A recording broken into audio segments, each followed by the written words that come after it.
This is episode 50, and in today's episode, I want to talk to you about how you can listen as a true learner. Let's go.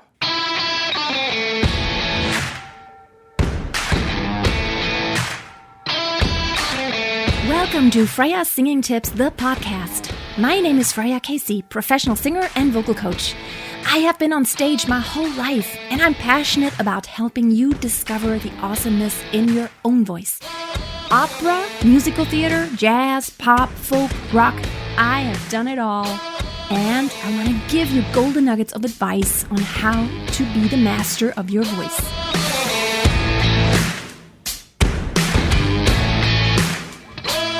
I know you love listening to music just because you are a music lover.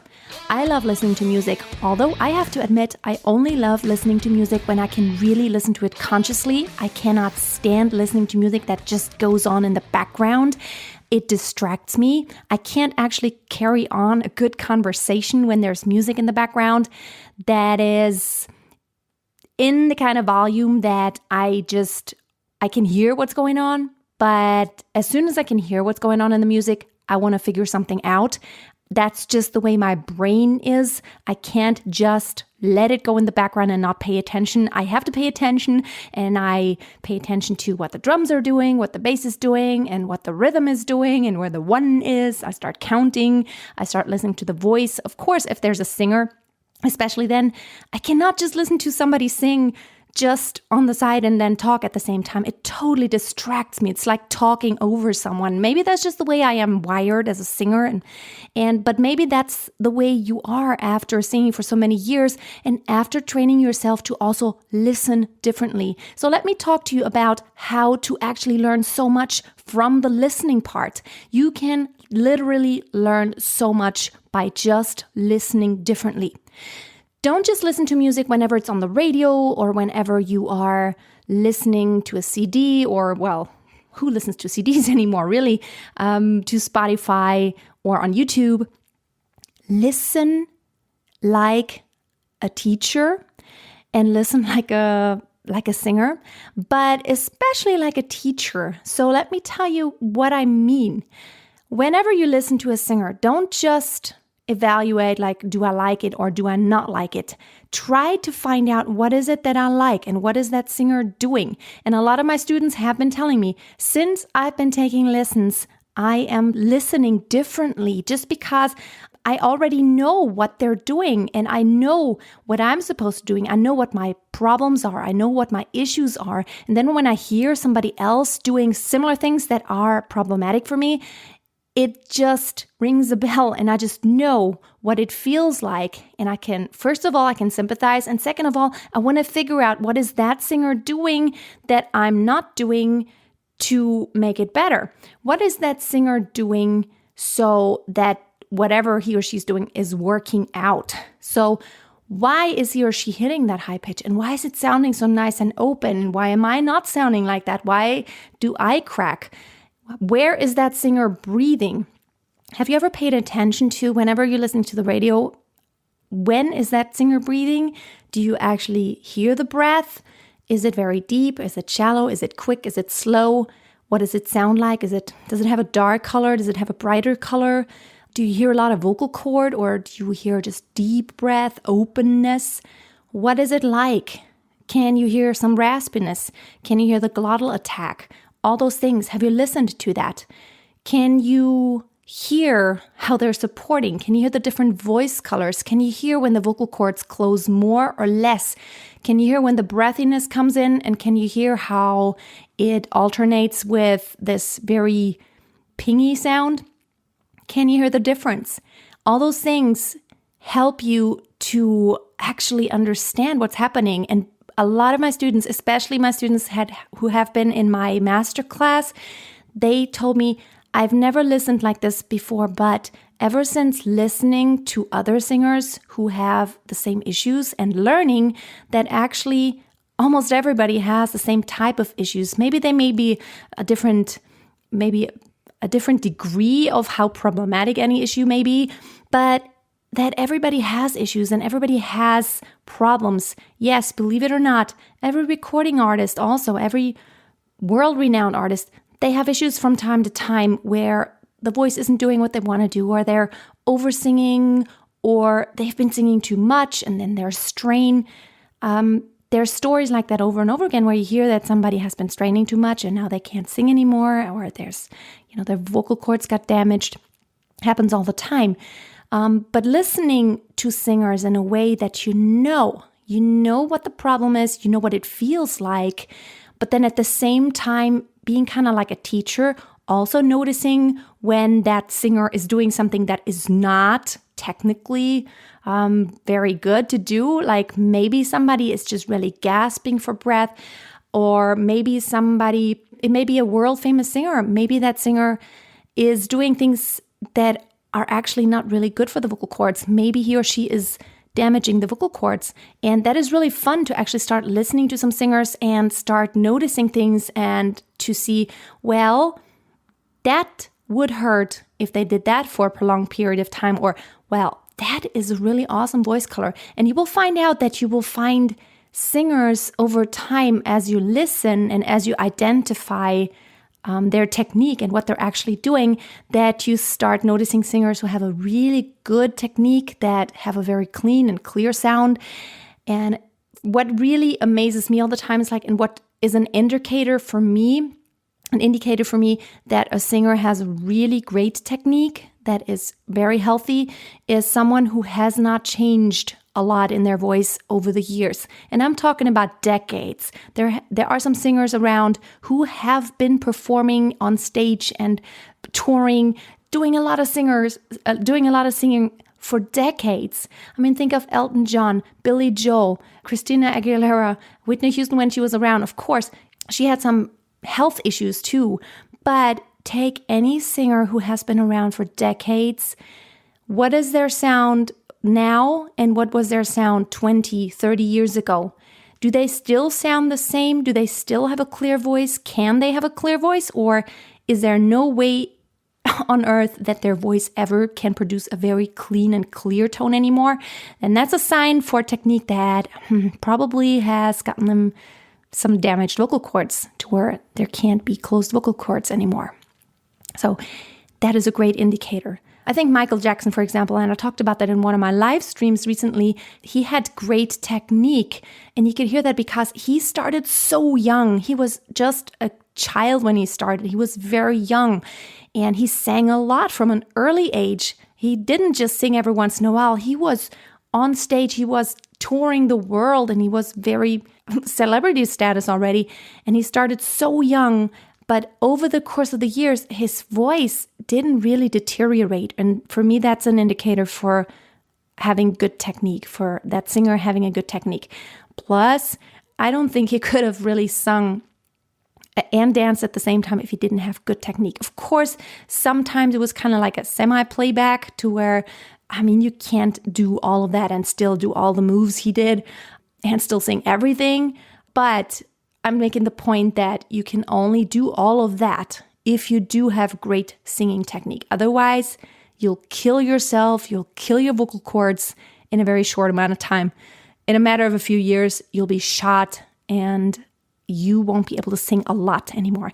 And that's an indicator too, like singers who have been singing a lot, putting high demands on their vocal cords, and they still sound crisp and clear.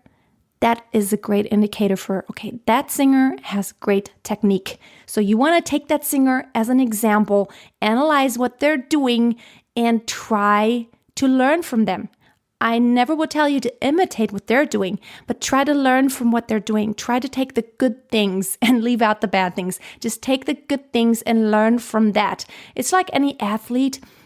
Athletes, sometimes they watch other athletes for hours and hours. They watch their role models, they watch their idols, they study them down to the detail. For years and years, they just keep watching. What are they moving? Like, what is their move? And how did they do that? The psychology of it, the physiology of it. And you need to become like that. You need to become that singer. You need to become that listener who listens and hears those things, who pays attention and who notices those intricate details, who notices when something is happening that is good and that is causing that great sound and what is causing that great sound. And you also need to notice in other singers when they're doing something that is not very healthy, when they're doing something that is causing their voice to crack or causing the sound not to be that great. Become that teacher. Just always even think of a very world-renowned artist that you love. They still have moments, especially like in live performances.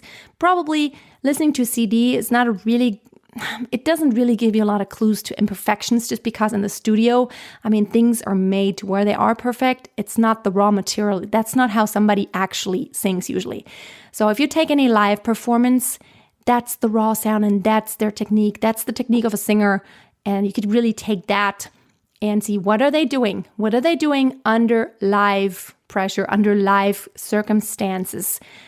And if you take that sound, just notice things.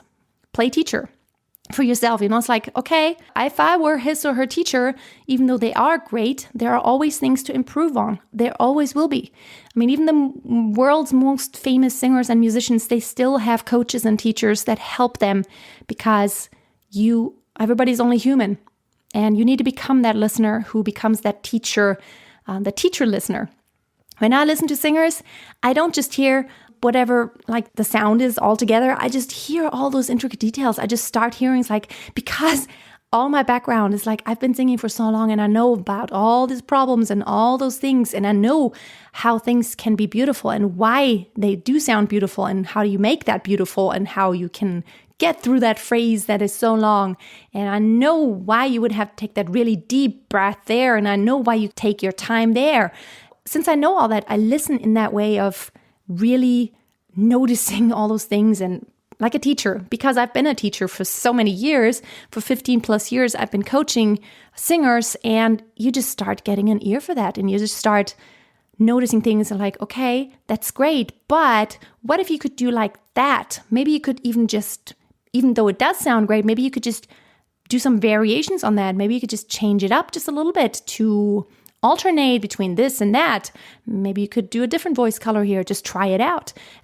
Even any artist in the world, they probably could sing any given song in many different ways too. So there's always room to not just to improve, but just to change something, to try out something different. And it's like somebody who is a great movie director. They already see the scene. When they watch another movie, they see that scene how it could also be. They have this great imagination of all the possibilities that are there. And you as a singer, you could listen the same way. You could just think of all the possibilities, be more creative, and you become more creative in your own singing by listening to others and by just actually trying to think of different ways. Okay, maybe that singer could have done it that way. Let me try that actually. Maybe let me try to take that, some piece of a very famous singer that you adore, maybe your favorite piece of music. Let me take that piece of music and do it in my own way that is still technically very good technique, but let me change it up just a little bit. Let me change that voice color. Maybe I won't do it belted. Maybe I'll do it a little bit more mixed voicey, maybe I'll have it even a little heady sound, a little breathy sound. Maybe I'll try that. Maybe I'll try that song a little bit more laid back, or maybe I'll try that ballad in a more upbeat way. Maybe I could just change it up a little bit. Just try to get your creative juices going. And you can do that by really listening in a way that you start noticing things. This is a really important aspect. Start listening. Start listening, not just on the side. Start listening consciously, and you will learn so much just by listening.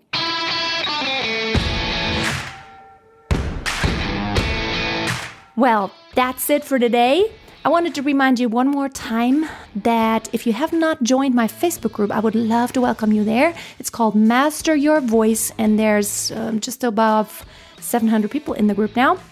I have great conversations, great group, singers of all levels from all around the world. It is so cool, and I love all the talent that's there. All levels, all ages, from all over the world. Love to see you there. Master Your Voice. And if you have not taken my course, Conquer Your Stage Fright, this would be a great time to do that, to get ready, to be more confident on stage, and to make sure you are more of yourself and that you can actually do on stage what you wanted to do. You know, that feeling that when you're singing alone at home, everything works perfect. And then you get in front of someone, it may only be your coach, things don't work out. It's like you get so conscious and you start just, you can't move, you can't really quite go as far as you wanted to go. And it's like you're not being yourself. That's why I created that course. There are 12 video lessons in the course. You can take that by going to my website, freyassingingtips.com, always with a hyphen. Or in the meantime, on my YouTube channel where I publish 3 videos every week.